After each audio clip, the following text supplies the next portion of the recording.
দেখছস এটা ভাইরাল হইব। দে দে শেয়ার দে, জমছে। উফ মিঠু দেখ, এই পোস্টটা অলরেডি 2000 শেয়ার। এটা ঠিক না সোহেল, এই মহিলা তোর মায়ের বয়সী। আরে রাজনীতিতে এইগুলা লাগে, মানুষ এইটাই খায়। মা, কি হয়েছে? সোহেল, তুমি কি জানো তোমার বোন আজ বাইরে যেতে পারতেছে না?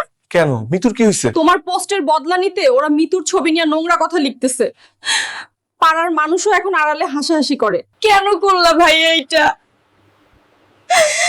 তুমি তো ওই মহিলারে নিয়ে মজা করছিলা, এখন দেখো ওরা আমারে নিয়ে কি বলতেছে। তোমার পলিটিক্সের খেসারত আমি কেন দিব? আমি বড় নেতা হইতে চাইলাম, কিন্তু আমি আসলে একটা নোংরা মানুষ হয়ে গেছিলাম। মাফ করে দিস মিতু, কাল থেকে আর কাউরে বডি শেমিং বা গালি দিব না। রাজনীতি করবো, কিন্তু সম্মান দিয়া। সোশ্যাল মিডিয়ায় আপনার একটি শেয়ার কারো জীবন ধ্বংস করতে পারে। আজ আপনি যা অন্যের জন্য করছেন, কাল তা আপনার ঘরেও ফিরতে পারে। ব্যক্তিগত আক্রমণ আর অশ্লীলতাকে আজই না বলুন। রাজনীতি হোক সম্মানের, নোংরামির নয়।